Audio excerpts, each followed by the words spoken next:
Bismillahirrahmanirrahim. Assalamualaikum warahmatullahi wabarakatuh.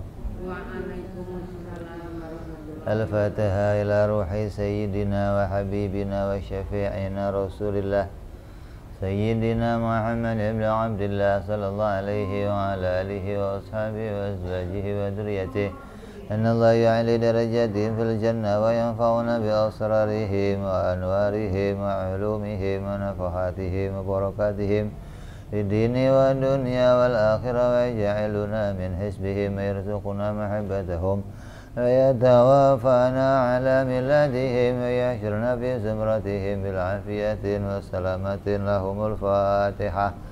A'udzu billahi minasy syaithanir rajim. Bismillahirrahmanirrahim. Alhamdulillahi rabbil alamin arrahmanir rahim maliki yaumiddin iyyaka na'budu wa iyyaka nasta'in ihdinas siratal mustaqim siratal ladzina an'amta 'alaihim ghairil maghdubi 'alaihim waladdallin amin. Bismillahirrahmanirrahim. Nawaitu ta'alluma wa ta'lima wa tadhakkura wa tadhkira wa naf'a wal intifa'a wal ifadata wal istifadata wal hissa ala tamassuki bi kitabillahi wa sunnati rasulillah sallallahu alaihi wasallam wa du'a ilal huda wa dilalata alal khairi ibtigha'a mardatihi wa qurbihi wa thawabihi wa husnil khatimah ma'al lutfi wal afiyah wa salahil akibah. Bismillahirrahmanirrahim. Alhamdulillahirabbil alamin. Wassalatu wassalamu ala asyrafil anbiya'i wal mursalin sayyidina wa habibina wa syafi'ina wa maulana Muhammadin sallallahu alaihi wa ala alihi wa sahbihi ajma'in. Amma ba'du. Qala musanniful kitab rahimahullahu ta'ala wa nafa'ana bihi wa bi'ulumihi fid dharain. Allahumma aftah qulubana futuhal arifin wa bihikmatika wansur alaina birahmatika ya arhamar rahimin. Ila anqal. Masih dalam pembahasan bab riddah, bab murtad, halaman 49.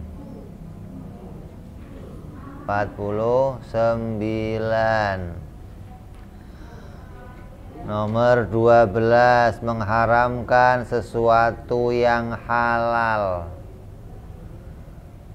Meyakini sesuatu yang haram menjadi halal.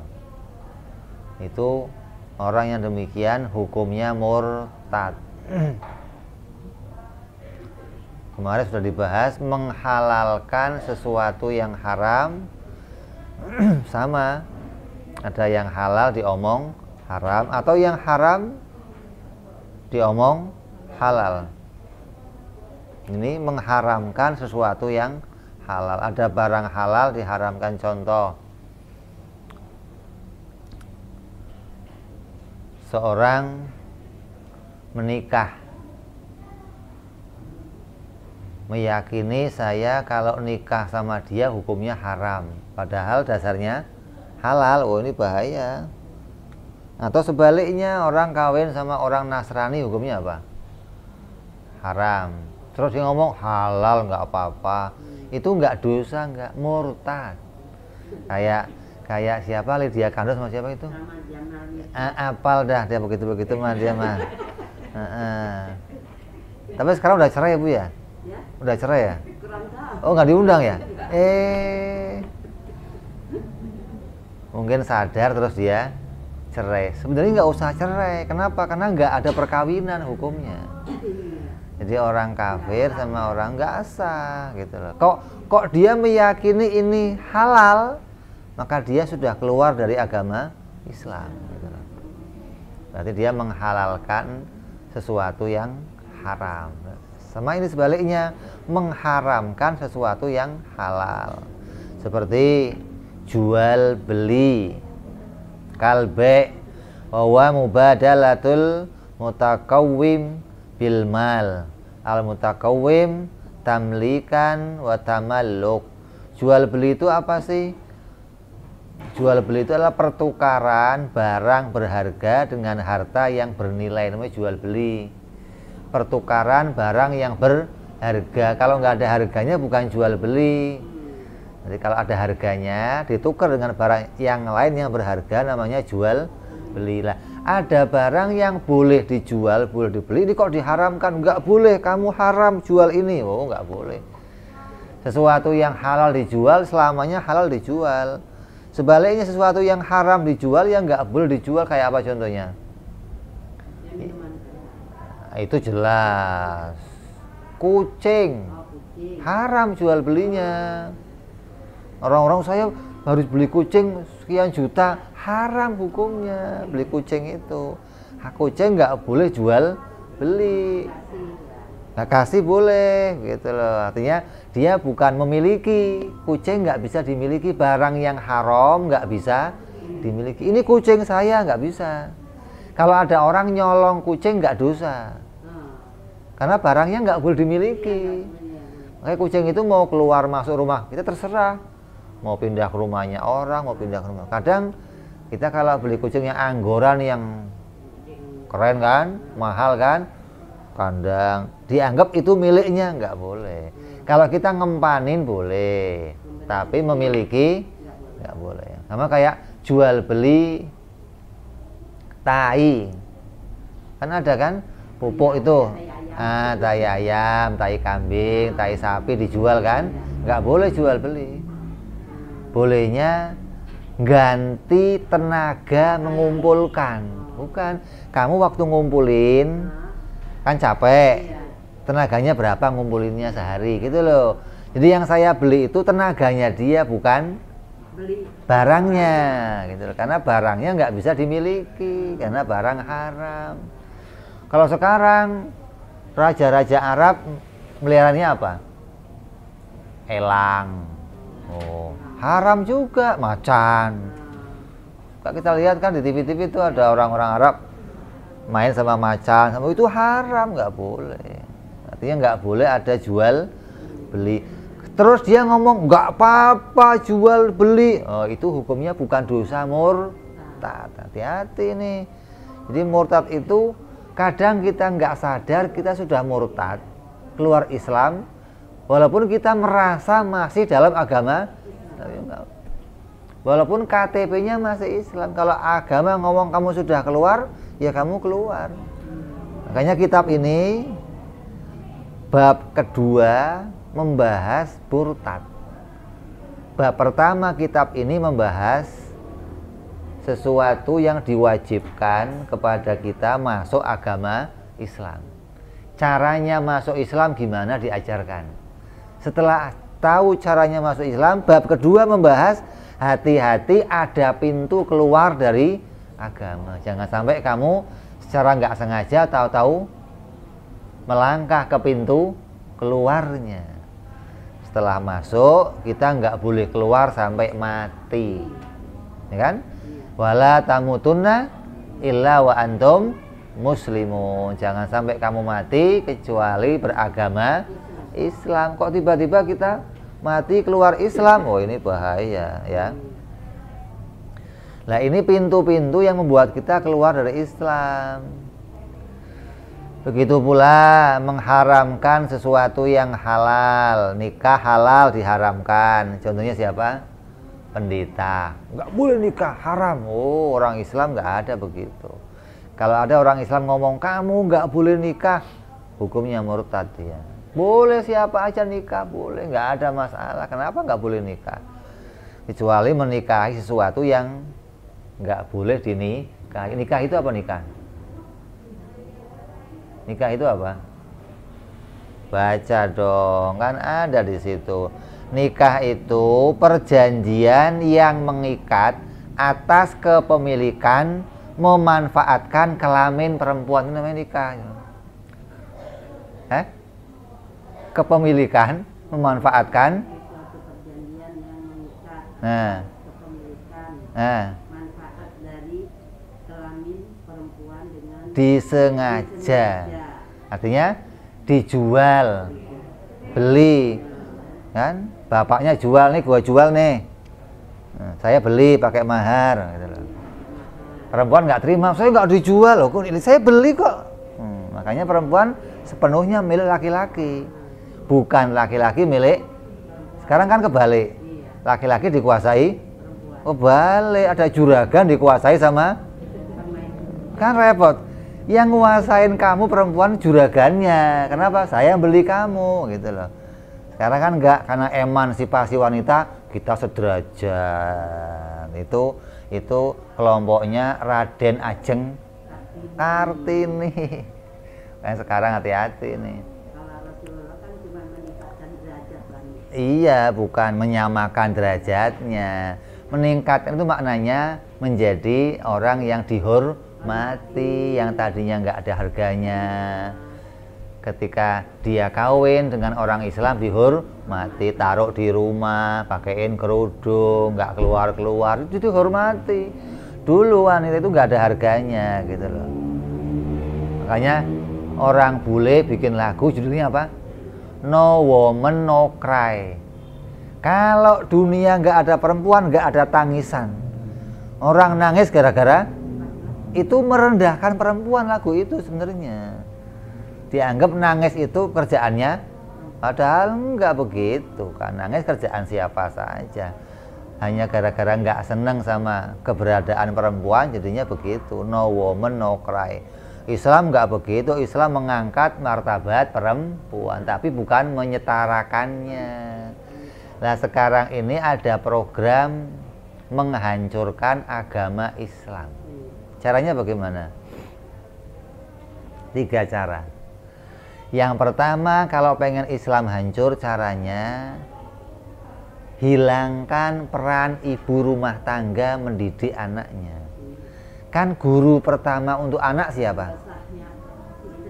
Istri perempuan kan? Ibu, para ibu itu guru pertama untuk anaknya. Ketika dia disibukkan kerja, hingga dia nggak sempat ngurus anaknya, nggak ngedidik anaknya, titipin baby sister, dapat pendidikan nggak anaknya? Kehilangan satu pendidikan. Ketika itu sudah hilang, pendidikannya sudah hilang, mulai rontok pundi-pundi agama Islam. Ada seorang anak nggak ngerti agama sejak kecil gara-gara nggak dapat pendidikan orang tua. Yang kedua, kalau anak itu sudah nggak terdidik dari orang tuanya, caranya gimana lagi? Hancurkan nama para ustadz. Kalau ada ustadz zina, pelecehan, langsung tenar, biar pesantrennya rusak, namanya rusak, hingga orang nggak lagi percaya untuk mondokin anaknya ke sana. Ibu nggak mendidik, pondok nggak dipercaya. Yang ketiga, munculkan Islam baru. Ini sekarang itu cara merusak agama Islam. Program ini sudah jalan dengan apa? Buka lowongan sebesar-besarnya untuk perempuan. Samakan derajat perempuan. Nanti ke depan waris sama. Wanita boleh melamar laki-laki. Nanti begitu ke depan. Kenapa? Untuk menyeimbangkan antara perempuan dan laki-laki agar tidak ada yang mendidik anak-anak mereka di rumah. Ini yang terjadi begitu sekarang. Jadi kita harus hati-hati. Harus kita jaga martabatnya perempuan, tetap harus jadi ibu rumah tangga, mendidik anak-anaknya. Makanya orang dulu kan kerjanya wanita 3 ya, apa? Kasur, dapur, sumur. Iya, enggak. Sekarang tambah apa lagi? Kantor tambah lagi. Ngantor sekarang apa? Kalau dulu kan ya dapur, kasur, sumur. Nyuci, masak.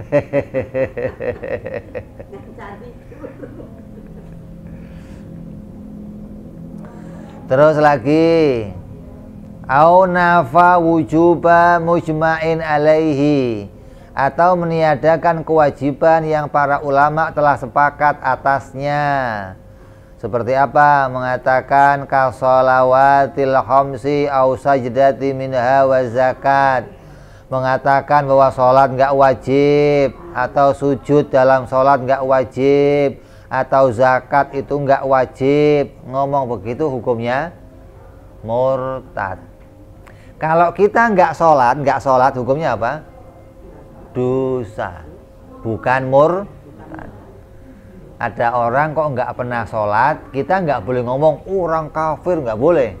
Kenapa? Karena sholat itu kalau ditinggalkan hukumnya dosa. Tapi kalau kamu ngomong sholat itu nggak wajib, hukumnya apa? Murtad. Sama kayak begini, orang melanggar lampu merah, diapain? Tilang, ya. Nggak dipenjarakan, nggak kan? Cuman tapi kalau lampu merahnya dipecahin gimana? Nah, beda itu loh. Kalau kita ngomong nggak sholat aja, saya melanggar nggak sholat, hukumnya dosa.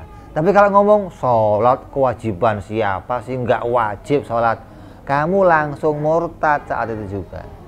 Kenapa? Kamu telah meniadakan satu hukum yang telah diputuskan oleh para ulama, hukum itu wajib.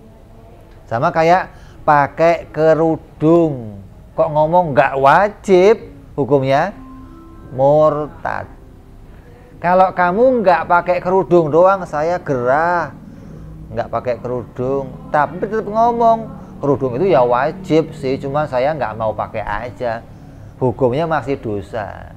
Tapi kalau kau ngomong, oh kerudung, rambut saya, terserah saya dong, mau saya kerudungi enggak kayak, hukumnya langsung murtad. Hati-hati nih.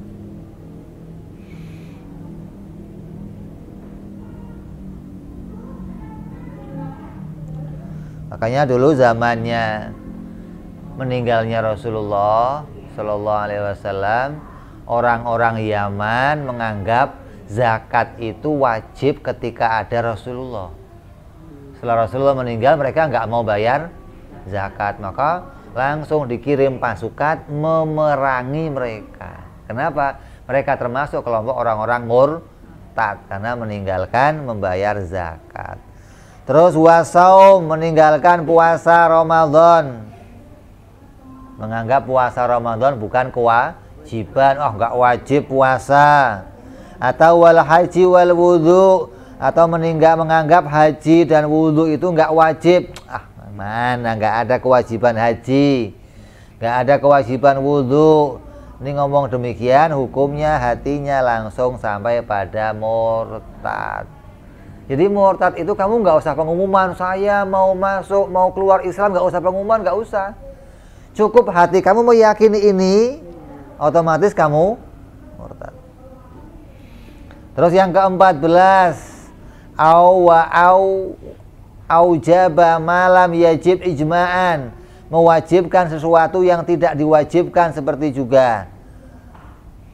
Seperti apakah? Ziyadati rokaat au sajdati fi shalawatil khamsi, menambahkan rokaat dalam sholat. Oh, saya kalau dulu sekarang 5, kamu berapa? 4 doang. Mendingan saya 5. Hukumnya murtad, bukan tambah baik, bukan enak aja. Dikira kalau sholat tambah banyak rokaat tambah baik gitu, enggak. Hukumnya murtad, nggak bisa. Sudah ada keputusan Allah, subuh 2, zuhur 4. Terus kamu belagu-belagu, saya mau kalau 2 kurang, saya mau tambahin lah 3 gitu. Ya nggak bisa, hukumnya malah jadi murtad, menambahkan, mewajibkan sesuatu yang tidak wajib menurut agama. Au nafi masyru'iyah mujma'in alaih, atau meninggalkan perkara yang disyariatkan oleh para ulama, seperti sholat rawatib, karrawatib ma'al faraid, seperti sholat faraid yang menyertai sholat-sholat fardu. Kan setelah sholat fardu kita ngerti ada qobliyah, ada ba'diyah. Ngomong, oh nggak ada ba'diyah, nggak ada qobliyah. Oh hati-hati.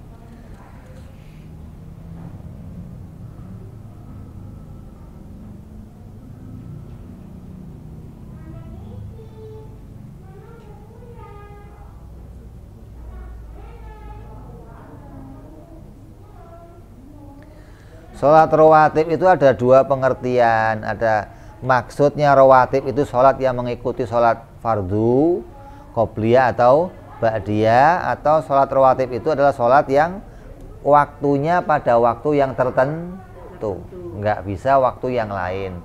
Kan ada sholat yang waktunya bebas, ada nggak? Sunnah apa? Kalau sholat yang bebas waktu namanya sholat sunnah mutlak. Jadi mau jam berapa aja kita boleh lah. Sholat yang mutlak begitu tidak disebut rawatib namanya. Tapi kalau kayak taraweh waktunya tertentu, duha waktunya tertentu, tahajud, nah itu disebut rawatib. Itu kata sebagian ulama. Terus yang menyebabkan orang murtad itu au azama alal kufri fil mustaqbal, berencana hatinya jadi orang kafir nanti minggu depan. Saya rencana tahun depan lah keluar Islam. Rencana kok itu langsung saat itu dia murtad. Nggak usah nunggu tahun depan, nggak usah, baru punya niat aja. Atau ibu sholat begitu, sholat nih mendung, nanti saya niat sholat kalau hujan saya mau ngangkatin, itu sudah batal sholatnya, nggak sah sholatnya. Nggak boleh sholat itu niatnya pengen diputus, nggak boleh. Sama kayak agama Islam, kita nggak boleh niat untuk memutus agama sampai mati, kita nggak boleh bergeser. Ini kok ada rencana saya tahun depan lah rencana keluar Islam. Oh ini saat itu juga dia sudah keluar dari agama Islam.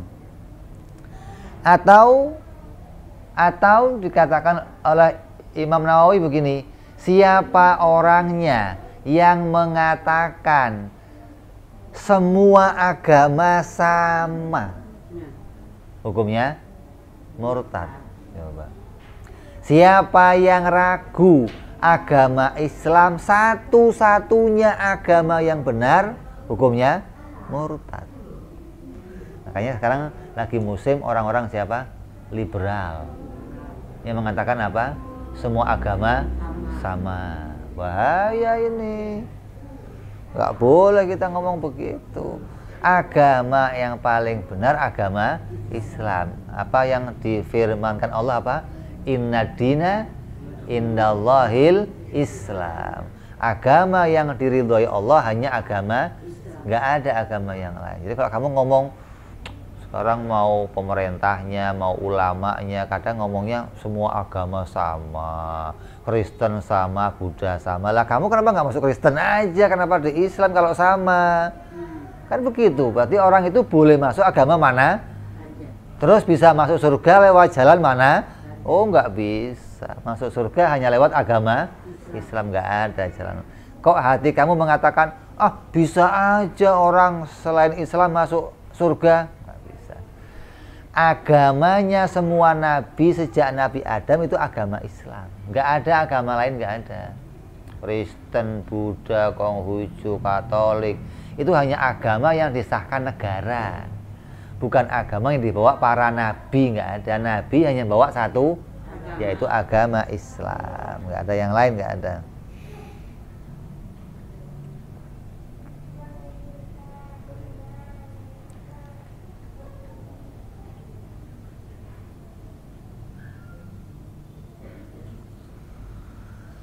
Terus au ala fi'li syai' atau mengerjakan sesuatu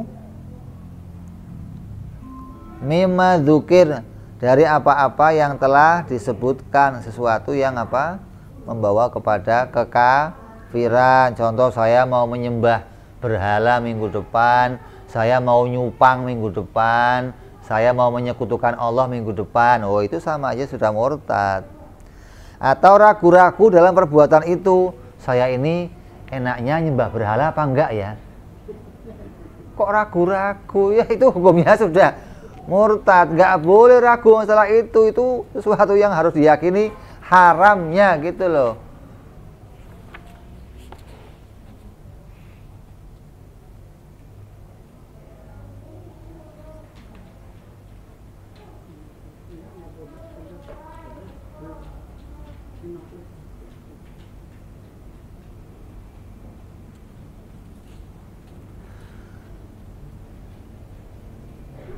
Ada faedah.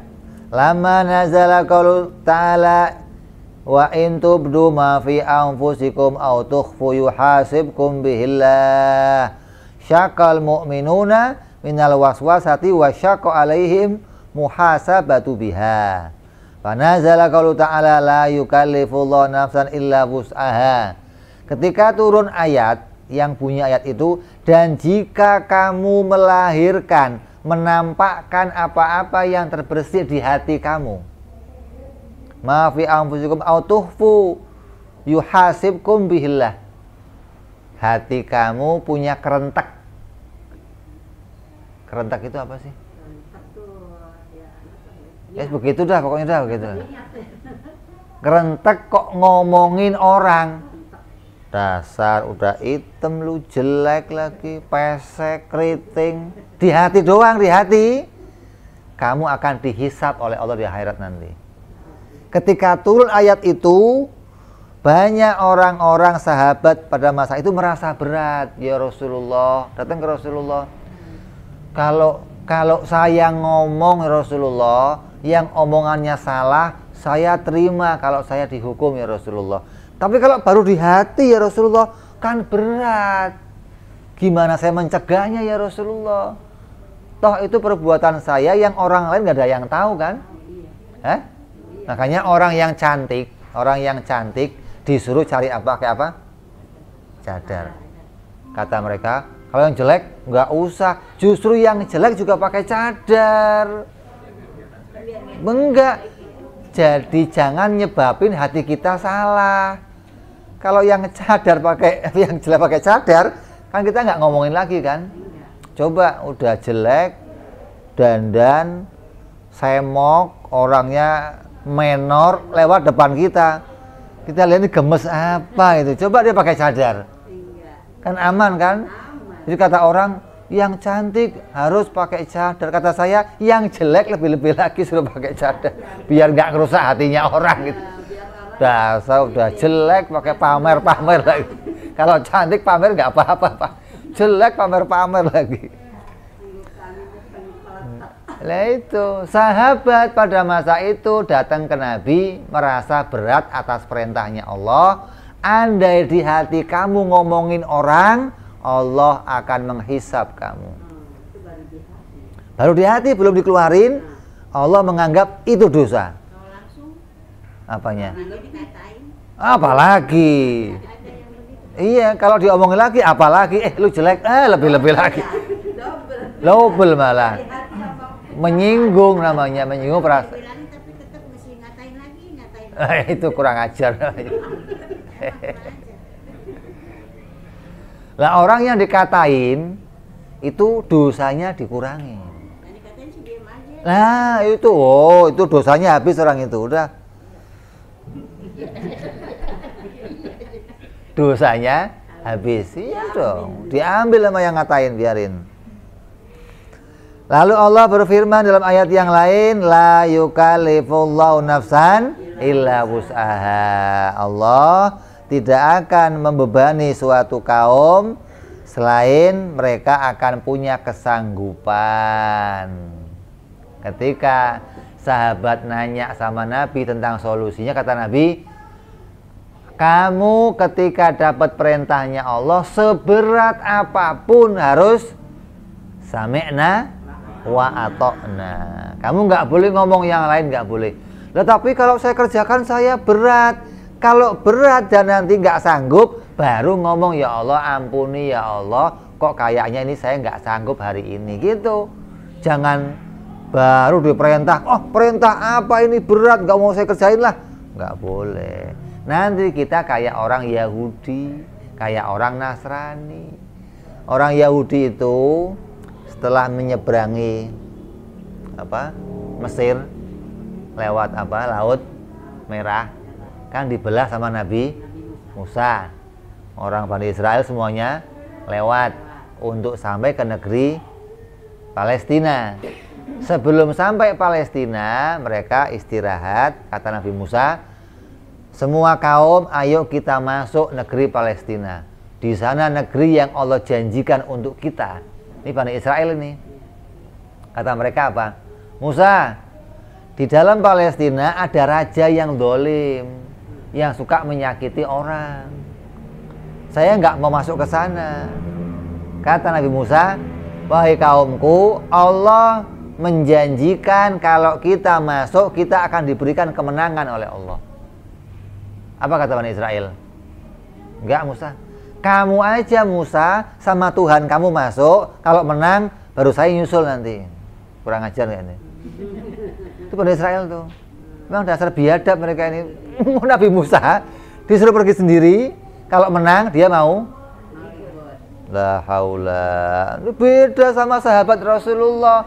Sahabat Rasulullah, Nabi baru terkena batu sedikit maju semua, nggak ada yang pantang mundur. Ini Bani Israel, bajingannya luar biasa kalau mereka. Bahkan nabi-nabi sampai dibunuh. Untung Nabi Musa nggak dijongkrokin sekalian sama mereka. Jadi kebiadaban Bani Israel sudah diceritakan dalam Al-Quran sejak masa-masa terdahulu. Hingga sampai sekarang kalau kita lihat mereka itu kejam, mereka itu sudah nggak aneh lagi. Kenapa? Allah sudah ceritakan mereka termasuk orang-orang yang ghairil maghdubi alaihim waladhdallin. Mereka itulah kelompok-kelompok yang disesatkan oleh Allah Subhanahu wa ta'ala.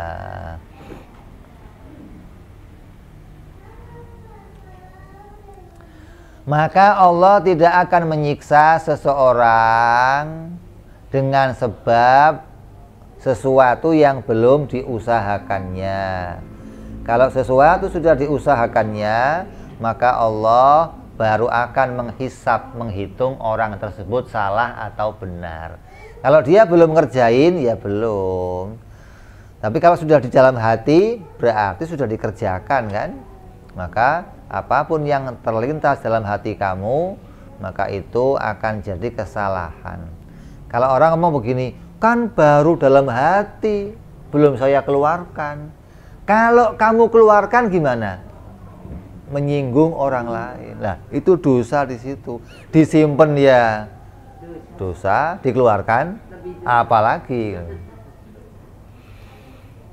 Terus yang berikutnya, au ankara suhbata sayyidina Abi Bakrin radhiyallahu anhu, mengingkari gelar sahabat bagi Sayyidina Abu Bakar radhiyallahu an, wa aqallu darajat au yata'adda dzalika ila Umar wa Utsman wa Ali li anna sahabatuhum ya'rifuna al-khasu wal 'amu minan nabi sallallahu alaihi wasallam.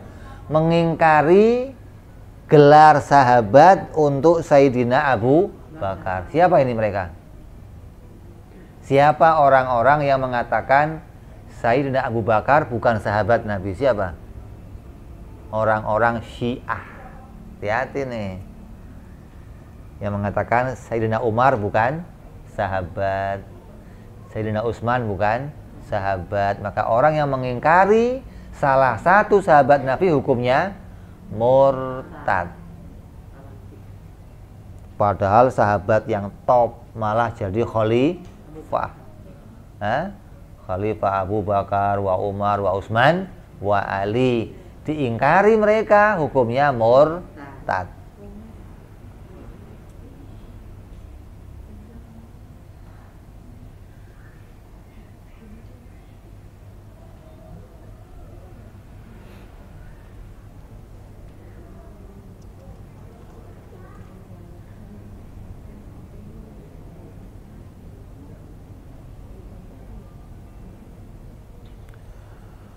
Tsumma qala wa inna man nasal fuqaha ala Abi Bakrin li thubuti sahabati bil Quran. Para ahli fikih menetapkan gelar sahabat untuk Sayyidina Abu Bakar itu telah mendapatkan nas dari Al-Quran. Bukan gelar ecek-ecek, bukan ini. Gelarnya langsung disebut sama Al-Quran. Kok ente berani ngomong Sayyidina Abu Bakar bukan sahabat Nabi? Oh, ente ingkar Al-Quran, berarti bahaya itu.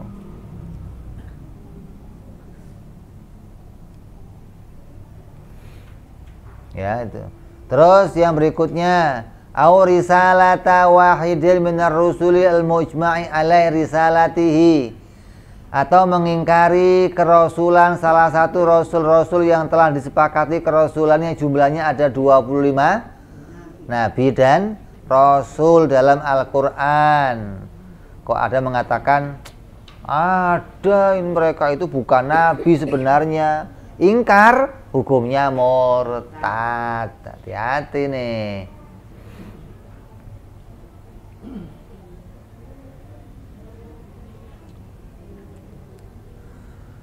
Makanya orang-orang Nasrani, kita walaupun Nabi Isa dianggap mereka begini, tetap kita mengimani Nabi Isa adalah Rasulullah. Tidak pernah ingkar kalau dia Rasulullah. Orang Yahudi kafir kenapa? Mengingkari Nabi Isa sebagai Nabi. Orang Yahudi sampai sekarang nggak mau terima Nabi Isa. Dianggap anak perempuan yang nggak kawin. Dianggap sama Yahudi anak jadah, kurang ajar kan.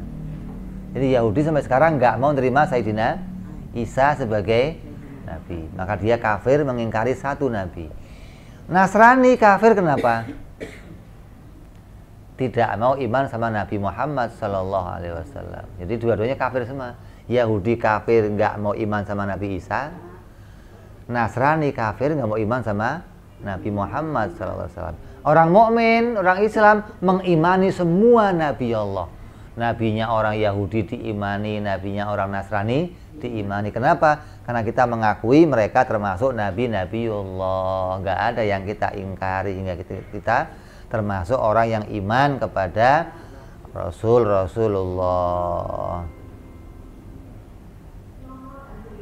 Terus jahada au ankara ayatan harfan mujma'an alaih bil Qur'an minal Qur'an, atau menentang, mengingkari salah satu ayat atau salah satu huruf yang telah disepakati dalam Al-Qur'an yang termasuk dia ayat-ayat Al-Qur'an, ingkar, maka hukumnya bisa murtad. Seperti ingkar apa?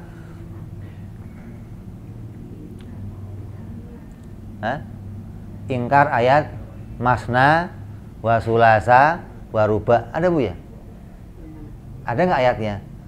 Laki-laki boleh kawin 2, 3 atau 4. Ibu setuju nggak?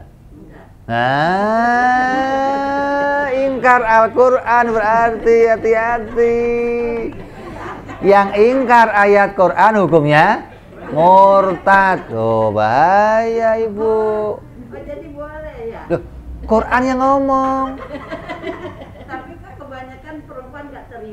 Lah itu karena perempuan nggak mau diduakan, dianggap laki-laki milik sendiri, yang lain nggak boleh.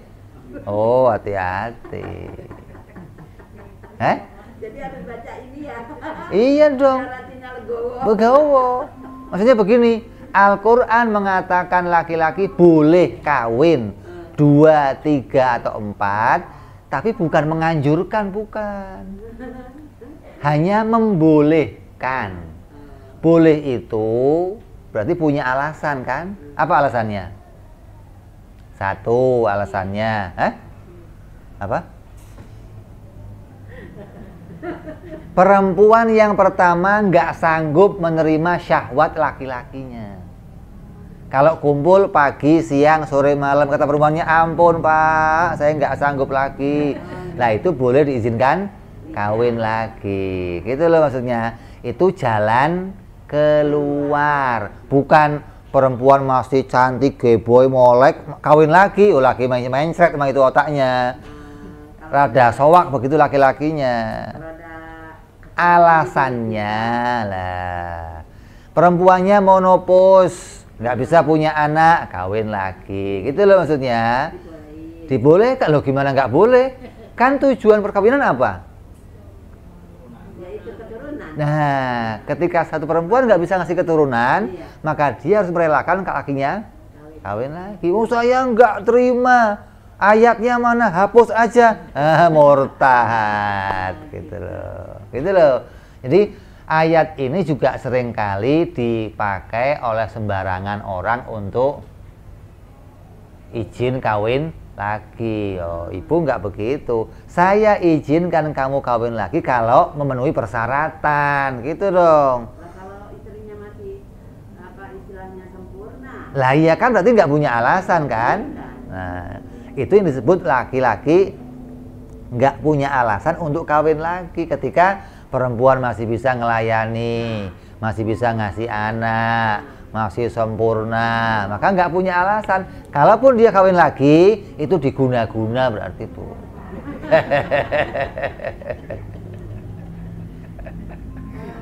Berarti hati-hati dengan istri muda itu. Ya, ya. Jadi kalau laki-lakinya normal, dia nggak akan kawin lagi, karena laki-laki itu yang dibutuhkan dia dilayani. Kalau sudah dia pulang kerja, perempuan sudah tidur, asal deketin, begitulah ini yang repot. Bisa ngetok rumah sebelah itu begitu-begitu ibu. Kalau semua terlayani, laki-laki nggak akan kawin lagi, nggak akan. Jadi wanita harus tahu di mana kelemahannya laki-laki, ya. Jadi ayat itu, semua ayat di Quran harus diterima, nggak boleh satupun kita tolak, nggak boleh. Sepahit apapun ayat itu. Kalau istrinya udah ada kekurangan, terus suaminya cari lagi, nggak salah gitu. Lah iya dong, itu kan jalan keluar, gitu loh maksudnya. Ya, jalan keluar. Kan laki-laki itu usia 90 tahun juga bisa masih ngasih anak, Bu. Iya, kalau perempuan? Ya kalau sudah menopause ya nggak bisa, makanya laki-laki kan nggak ada monopusnya kan? ada. Makanya perempuan jangan egois. Kadang, pokoknya nggak bisa. Nah ini yang kadang egois. Padahal agama memberikan izin, tapi jangan izinnya cari kesempatan. Harus sesuai dengan persyaratan. Tahu kalau Pak Nasr sudah punya persyaratan belum itu? Belum ya?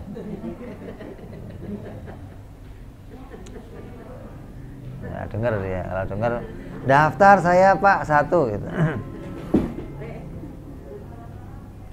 Terus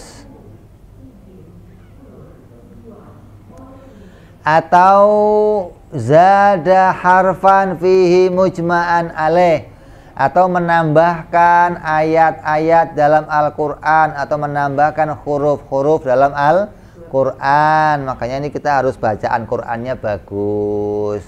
Jangan sampai menipu orang dengan menambahkan ayat atau menambahkan huruf dalam Al-Quran yang merubah maknanya Al-Quran hingga maknanya jauh. Maknanya membuat kita jauh dari memahami Al-Quran. Au kadzdzaba rasulan, atau mendustakan, tidak percaya sama Rasul. Nabi Muhammad itu omongannya ada yang nggak bener, oh hati-hati nih. Ada hadis yang ditolak. Tadi yang atas apa? Ayat Quran yang ditolak hukumnya murtad. Yang berikutnya ada hadis ditolak. Hadis Nabi ini nggak bener, yang ini nih. Itu hukumnya murtad. Contoh, Ada hadis Nabi bunyinya begini. Siapa orangnya yang sholat berjamaah di belakangnya imam 40 hari tanpa tertinggal takbir pertamanya imam, berarti tiap hari apa? Pas waktunya untuk berjamaah dari awal waktu sampai 40 hari, Allah akan jamin rezekinya kayak air hujan. Begitu ada yang praktek seseorang dari seminggu sampai sebulan sampai 40 hari dia praktek tidak meninggalkan sholat jamaah, pas 40 hari harapannya rezeki lancar, utang kebayar, kerjaan banyak, malah sebaliknya utang nambah, kerjaan seret. Terus ngomong hadisnya salah nih. Oh, hati-hati, nggak boleh. Tetap hadisnya benar, hanya kita yang menjalankan mungkin masih ada kesalahannya, gitu loh. Niatnya salah atau prakteknya salah, bukan hadisnya yang salah. Jadi siapa orang ingkar satu hadis Rasulullah, maka dia murtad. Iya dong. Au naqasahu, atau mengurangi derajat kemuliaan Nabi Muhammad. Oh. Apa contohnya? Ngomong apa? Dasar orang Arab. Oh, hati-hati nih. Mengurangi derajat Kalau kamu ngomong Arab mah gila semua. Kalau ngomong orang Arab gila semua termasuk Nabi Muhammad. Kan dia orang. Oh, hati-hati. Sama aja orang Jawa mah gila semua, termasuk ibu-ibu berarti gila semua dong. Kenapa? Karena yang diejek, yang dilecehkan sudah suku. Kata Nabi, jangan menghina Arab. Kenapa? Arab punya 3 kemuliaan, hati-hati. Yang pertama, aku orang Arab. Nabi adalah orang. Yang kedua, Quran berbahasa Arab. Kalau kamu menghina Arab sama menghina Al-Quran. Di surga nanti bahasa kita bahasa Arab. Coba. Kalau kamu menghina Arab berarti kamu calon gak akan masuk surga. Kenapa? Lu pakai bahasa Inggris no? Di neraka tapi lo jangan di surga. Kenapa? Di surga nggak ada bahasa Inggris, nggak ada, adanya bahasa Arab. Kan saya nggak bisa bahasa Arab, Bib. Tenang aja. Ntar Allah kasih ilmu laduni buat kamu tahu-tahu apal bahasa Arab. Nggak usah latihan, nggak usah, tenang aja. Nggak usah pakai, saya perlu jadi TKW dulu dong, Bib, biar pinter bahasa Arab. Nggak usah mikir jadi TKW, tenang aja. Ntar juga pinter bahasa Arab nanti.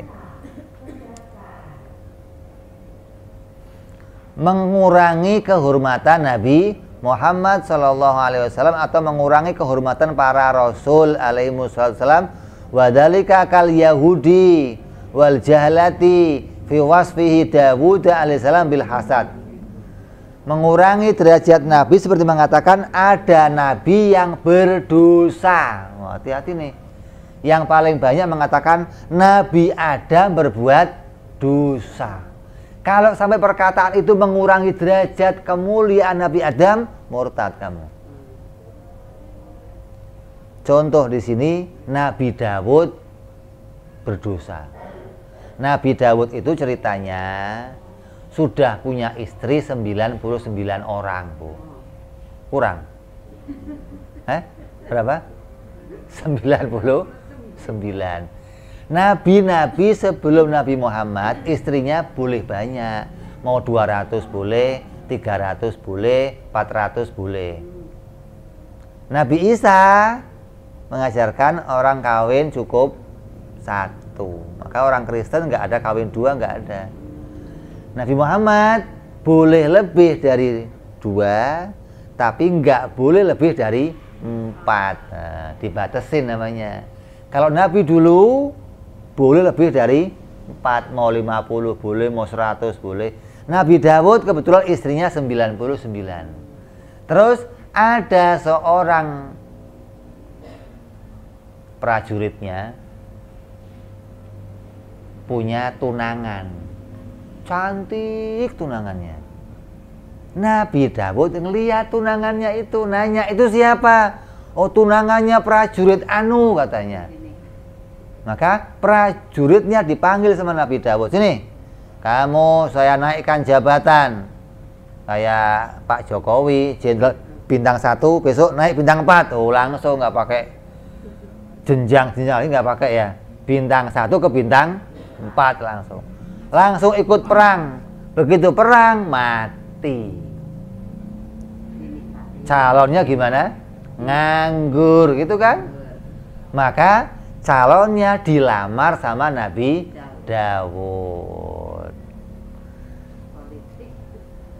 Lah, terus orang Yahudi ngomong, Nabi Dawud ngerebut istrinya orang, ngerebut tunangannya orang. Berarti Nabi Dawud punya sifat apa? Hasud. Istrinya orang, calonnya orang diambil. Namanya sifatnya apa? Hasud. Di hati kita kok punya keyakinan Nabi ada yang hasud, murtad kita. Lah kenyataannya gimana, Beb? Kenyataannya nggak begitu. Kenyataannya begini. Datang malaikat Jibril alaihi salam.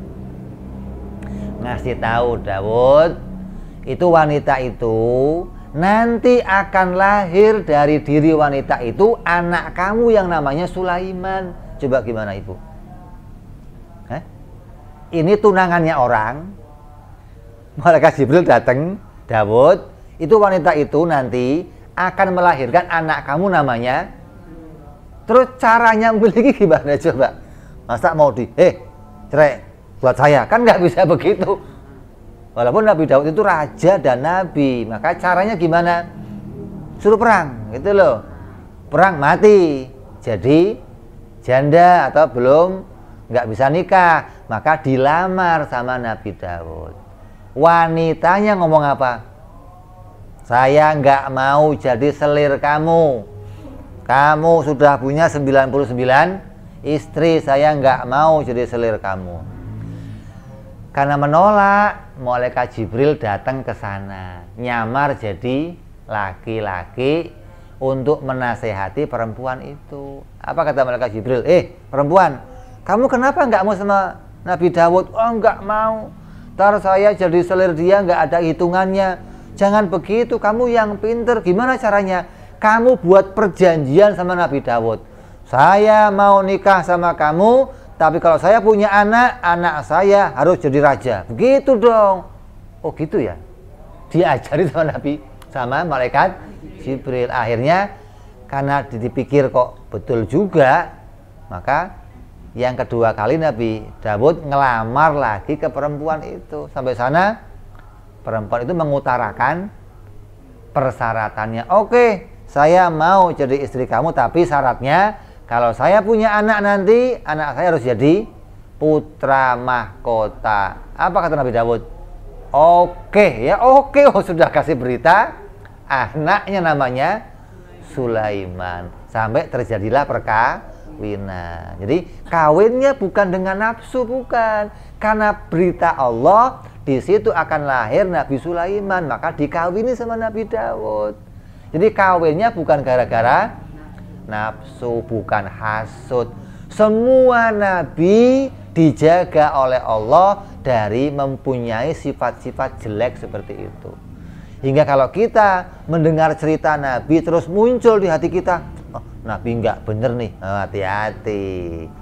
Terjebak kita sama cerita-cerita yang nggak bener kalau begitu ya. Jadi harus di hati kita meyakini semua nabi adalah orang-orang baik yang tidak mungkin melakukan itu semua. Kalaupun ada yang begitu, itu cerita yang dipelintir oleh orang-orang Yahudi, oleh orang-orang Nasrani.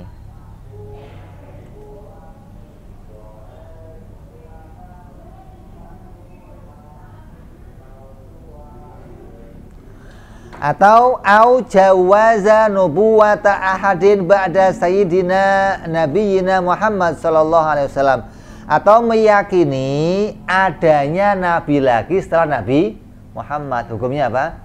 Murtad. Kayak siapa contohnya? Ghulam Ahmad, siapa lagi? Musodek, siapa lagi? Lia Edan. Udah mati ya? Koid, udah koid. Itu meyakini ada nabi lagi setelah Nabi Muhammad, hukumnya murtad.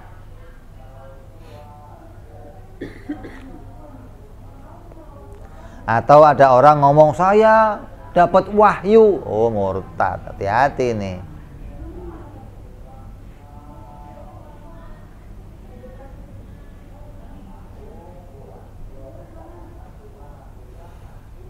Terus ini semua yang kita sebut tadi adalah murtad yang sumber yang pertama yaitu keyakinan. Murtad sumbernya 3, keyakinan, perbuatan, ucapan. 3 nih. Ada keyakinan membuat kita murtad, ada perbuatan bikin kita murtad, ada ucapan bikin kita murtad. Yang kita bahas yang jumlah sampai 21 ini semua murtad di dalam keyakinan. Maka jaga keyakinan kita, jangan sampai melenceng dari jalannya para ulama, jalannya para orang-orang soleh, jalannya para nabi, hingga keyakinan kita akan tetap kokoh, tetap kuat sampai nanti hari kematian kita, nggak sampai iman kita rusak. Mudah-mudahan, amin ya robbal amin. Nanti kita akan lanjut bagian kedua, yaitu murtad karena perbuatan. Apa diantaranya?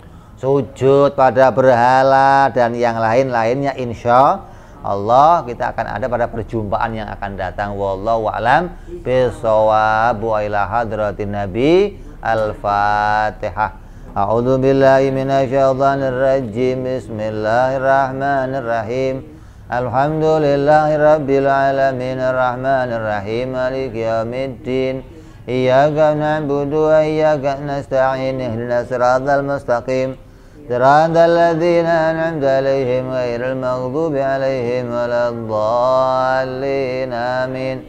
Ya Rabbana i'tarafna annana qatarabna wa annana asrafna 'ala ladha ashrafna fatub 'alaina tauba taghsilu kulli hauba wastur lana awradi wa amini rawati waghfir li walidina rabbi wa mauludina wal ali wal ihwani wa sairil hillani wa kulli dhi mahabbah au jiratin au suhbah wal muslimina ajma' amina rabbi isma' fadlan wa judan manna la biktisabi minna bil mustafa rasulina dhabi kulli suli